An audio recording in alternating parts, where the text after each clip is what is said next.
श्रीगुरुभ्यो नमः। हरि ओम। श्रीमहागणाधिपतये नमः। श्रीमहासरस्वत्यै नमः। श्रीगुरुभ्यो नमः। हरि ओम। ओंकारमन्त्रसंयुक्तं नित्यं ध्यायन्ति योगिनः कामदं मोक्षदं तस्मै ओंकाराय नमो नमः। नमस्ते देवदेवेश, नमस्ते परमेश्वर, नमस्ते वृषभारूढ़ नकादाय नमो नमः। महादेवं महात्मानं महापातकनाशनं महापापहरं वंदे मकाराय नमो नमः। श्रीगुरुभ्यो नमः। श्रीमहागणाधिपतये नमः। श्रीमहासरस्वत्यै नमः। अस्मद्गुरोः विद्यानन्दगुरुचरणारविन्दाभ्यां नमो नमः।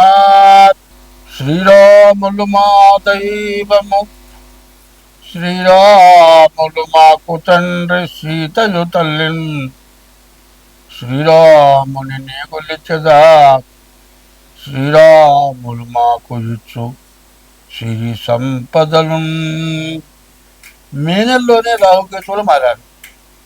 ఈ రాహుకేతువులు ఒక రాశిలో సంవత్సరం 6 మాసాలు ఉంటారు. అటువంటి రాహుకేతువులు ఏమైనారు ఇప్పుడు సింహరాశి నుండి కన్యారాశికి చూస్తున్నాం.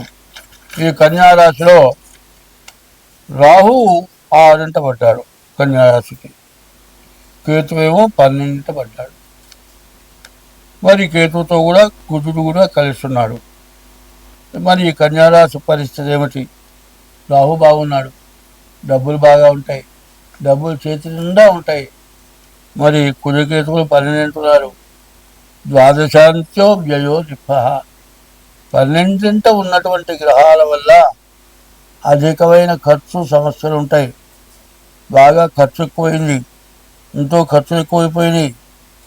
రోజు అన్నం తినేవాడు పరమాన్నం తిందాం అనుకుంటాడు, తింటానికి అన్నమే దొరకట్లే, పరమాన్నం తినాలనుకుంటాడు. ఈ పరమాన్నం తింటాడు, అప్పులు చేస్తాడు, డబ్బులు మొత్తం అయిపోతాయి, ఉన్న ఇల్లు ఉండదు, చేసే ఉద్యోగం ఉండదు. చివరికి ఏమీ దారి లేకపోతే భార్య ఏం చేస్తుంది? చెప్పకుండా పుట్టింటికి వెళ్ళిపోయింది. ఏకో నారాయణో హరి. నారాయణుడు ఒక్కనేట. ఆ ఒక్క నారాయణుడు ఎట్లాంటి వాడంటే అందరినీ రక్షించేవాడు. మరి విష్ణులోకంలో ఉన్న నారాయణుడు అందరినీ రక్షిస్తాడు. భూలోకంలో ఉన్నటువంటి జూదరిగాడు వెళ్ళాన్ని బాగా చూడు, భార్య బాగా చూడడు, సంసారం బాధ్యత లేదు, మరి స్త్రీ సాంగత్యం ఎక్కువ. దీనివల్ల బాగుండకపోవటం చేత ఏమవుతుంది? 6 ఉన్న రాహు బాగున్నాడు, 12 ఉన్నటువంటి కుజకేతువుల వల్ల విపరీతమైన ఖర్చు, దండగా. ఒకటే నేను చెప్పబోయేది ఏమిటంటే, బండికి 2 చక్రాలు ఉన్నాయండి. 2 చక్రాలు సరిగ్గా నడిస్తే ఇబ్బంది లేదు. ఇందులో ఒక చక్రం నడిచి ఒక చక్రం నడవలేదనుకోండి, పల్టీగా ఉంటుంది, పనికి రాకుండా పోతుంది. గోతిలో పడుతుందో నీటిలో పడుతుందో.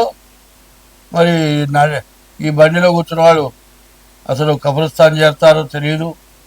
కాబట్టి ఈ పరిస్థితి నుంచి తప్పించుకోవాలంటే ఈ రాహుకేతువుల వల్ల మరి చాలా సమస్యలు, ఉన్న డబ్బులు పోవటం, జీవితంలో నీచ స్థితి పట్టడం, అన్ని విధాలా బాధాకరంగా ఉండటం, బాధ్యత లేని పనులు చేయటం.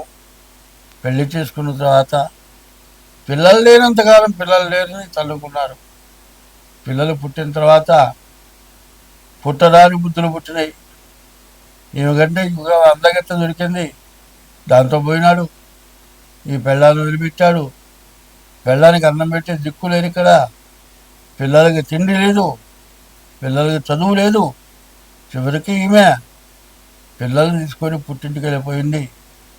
నీకు ఒక నీచ స్త్రీ ఏం చేస్తుంది, అయ్యా మన ఇద్దరం బాగా తిరుగుతాం, బాగుందాం, ఆనందంగా ఉండటమే మన జన్మ హక్కు అంటుంది. ఏమి ఆనందం అండి, ఉండే ఉద్యోగం బాయా, ఉండే ఇల్లు బాయా, ఇంట్లో లేకపోతే చెట్ల కింద చేమల కింద అడవుల్లో ఎట్లా బతకాలి, దీని గురించి దిగులు ఎక్కువ అవుతుంది. ఎందుకంటే కష్టే ఫలే సుఖీ అని ఉంది. కష్టం పడ్డ వారికి మంచి ఫలితం వస్తుందిరా. రాశి వాళ్ళు సహజంగా చెప్పాలంటే మంచి జాతకులు అవుతారు. కానీ రాహుకేతువుల వల్ల మధ్య వచ్చిన బాధ వల్ల దశమంలో ఉన్న గురువు కూడా ఏమి చేయలేకపోతాడు. కుటుంబానికే దూరం అయిపోతారు. ఒక్కో చోట చూడండి, దానిలో జుట్టు మొత్తం అట్టలు కట్టిపోయి ఉంటుంది. చిరిగిపోయిన చొక్కా మీద చొక్కా, చొక్కా మీద చొక్కా, 10 చొక్కాలు తొడుగుతాడు. మరి ఈ జుట్టంతా జడలు గట్టిపోయి ఉంటుంది. వాడు ఏ రోజు మొహం కడగడు, రోజు స్నానం చేయడు, చెత్త దిబ్బల మీద పడుకుంటాడు. ఆ చెత్తల మట్టంతా అవుతుంది. అంతకుముందు బాగున్న రోజుల్లో ఉన్నటువంటి రూపానికి మతి చెడిపోయి భార్య పిల్లల్ని చూడకుండా అనేక రకాలుగా కష్టపడి బాధిస్తే చివరికి ఈ బాధలో ఏమైపోతున్నారో అర్థం కాదు. ఇవాళ ఉన్న పరిస్థితి అది. ఈ రాహుకేతువులు, శని, కుజులు, గురువు, ఈ గ్రహాలు మొత్తం మార్పు వచ్చినాయి. దానివల్ల చాలా కష్టాలు, నష్టాలు ఎక్కువగా ఉన్నాయి. ఏ బాధలు ఉన్నవాళ్ళు ఎవరైనా సరే డేట్ ఆఫ్ బర్త్ ద్వారా జాతకం చూపించుకొని దానికి తగినటువంటి దోషం ఏంటో తెలుసుకొని జాగ్రత్తగా బతకండి. స్వస్తి. పరిస్థితి బాగా చెప్పుకుందాం. ఈ ధనుస్సు రాశి ధనుర్మీనాలకి గురువు అధిపతి. ఈ గురువు 7వ స్థానంలో ఉన్నాడు. భార్యాభర్తలుగా బాగా అనుకూలమైనటువంటి టైంలో ఈ రాహు ఇట్లా మారాడు. రాహు వల్ల, కేతు వల్ల ఇబ్బందులు కలుగుతున్నాయి. కాబట్టి గురువు మంచి స్థానంలో మారటం వల్ల అన్ని విధాల 7వ స్థానంలో శని ఉండటం చేత మీకు అన్ని విధాలా బాగుంటుంది అని చెప్పాల్సి వస్తుంది. పైన శనికి 19,000 సార్లు జపం చేయించుకొని క్షీరతర్పణ చేసి హోమం చేస్తే ఈ రాశి వాళ్ళకి రాహుకేతువుల యొక్క ఇబ్బందులు ఉండవు. రాహువుకి 18,000, కేతువుకి 7,000 జపం చేయించుకొని ఒక బ్రాహ్మణ చేత దగ్గర కూర్చొని ఆ హోమంలో శని బాగుండని వాళ్ళు దమ్మి, కేతువు బాగుండని వాళ్ళు ఉప్పు, ఇవి అగ్నిహోత్రంలో వేసి ద్వారా